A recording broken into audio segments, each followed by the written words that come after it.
हर कोई यही बात करता है कि हमें म्यूचुअल फंड्स में पैसे इन्वेस्ट करने चाहिए, सिप करानी चाहिए, लमसम डालना चाहिए, लेकिन कोई भी ये नहीं बताता है कि कैसे डिसाइड किया जाए कि कौन से म्यूचुअल फंड में पैसा डालना चाहिए। तो बेसिकली इसके लिए कुछ फैक्टर्स होते हैं जो आज हम इस वीडियो में डिस्कस करने वाले हैं। मैं आपको कोई भी शॉर्टकट नहीं बताने वाली हूँ, कोई भी ऐसी चीज़ नहीं बताने वाली हूँ कि आप इस म्यूचुअल फंड में डालिए या इस म्यूचुअल फंड में डालिए।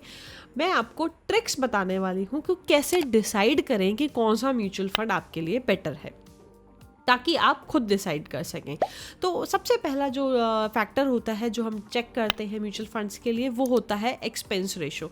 आप किसी भी वेबसाइट के ऊपर जाइए, बेसिकली स्क्रीनर के ऊपर या कोई भी और एप्लीकेशन है जहाँ पे आपके पास list of mutual funds available है, आप वो सारी लिस्ट निकालिए। उसमें सबसे पहली चीज़ जो डालिए वो है एक्सपेंस रेशो। जिस पे म्यूचुअल फंड्स का एक्सपेंस रेशो सबसे सही होगा, हम उसे कंसिडर करेंगे। अब एक्सपेंस रेशो क्या होता है? मान लीजिए कि आपने 100 रुपये लगाए किसी भी म्यूचुअल फंड के अंदर, उसका एक्सपेंस रेशो 1% है।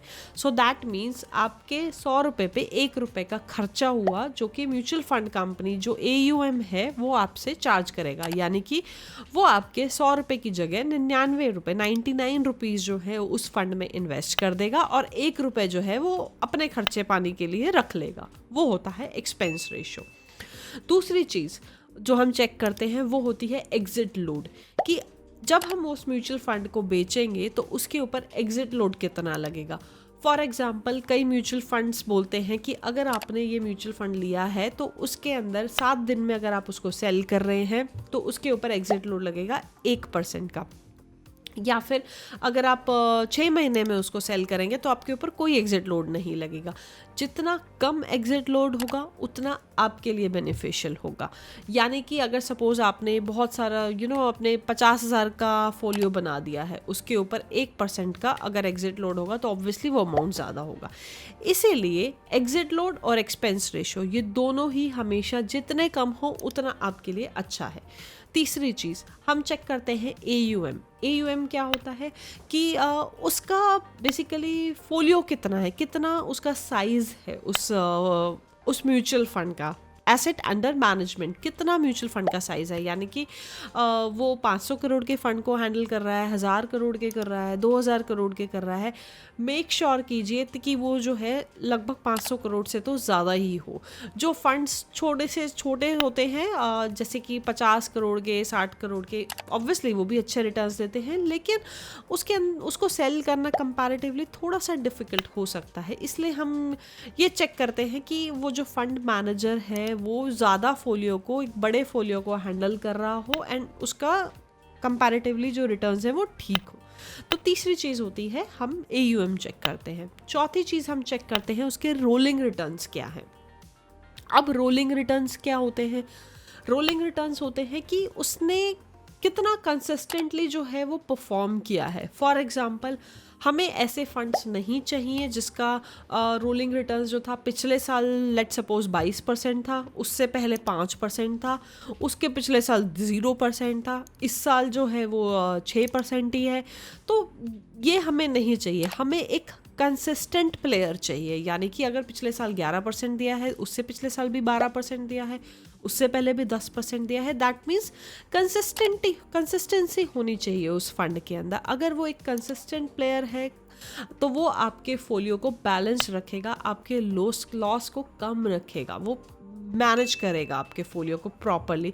तो ये भी एक चीज़ चेक करिए कि रोलिंग रिटर्न्स जो हैं उसके कितने हैं। और पांचवी जो चीज़ है जो हम चेक करते हैं मेजरली, वो होती है ड्रॉ डाउन रेशो। अब ड्रॉ डाउन रेशो क्या होता है? ड्रॉ डाउन रेशो होता है कि जब भी मार्केट के अंदर कुछ भी अनसर्टेनिटी आती है, फॉर एग्जांपल मार्केट के अंदर क्रैशेस आ गए या फिर रिसेशन आ गया या फिर ट्रम्प ने अभी रिसेंटली जो टैरिफ्स लगाए हैं वो आ गए हैं, तो उस टाइम पे उस फोलियो का ड्रॉ डाउन कितना है, दैट मीन्स वो कितना गिरा है। फॉर एग्जाम्पल लेट्स से कि निफ्टी जो है हमारी वो गिरी है 1%। तो क्या निफ्टी 1% गिरने पे वो फंड जो है वो 3% गिर गया है या 4% गिर गया है? ये हमें देखना चाहिए बेसिकली कि उसका ड्रॉ डाउन जो है वो निफ्टी के कंपैरिजन में ही चलना चाहिए।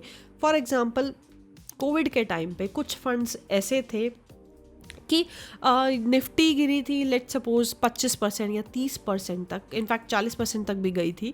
तो अगर निफ्टी 40% गई है तो कुछ ऐसे फंड्स भी थे जो 60% गिरे हैं, 70% गिरे हैं, वो भी ऐसे फंड्स थे।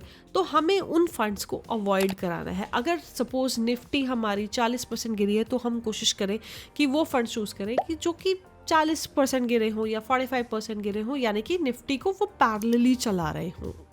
तो ये जो है 5 चीज़ें जो है हमें ध्यान रखनी है: expense ratio, exit load, rolling returns, draw down ratio and asset under management, basically वो कंपनी का साइज।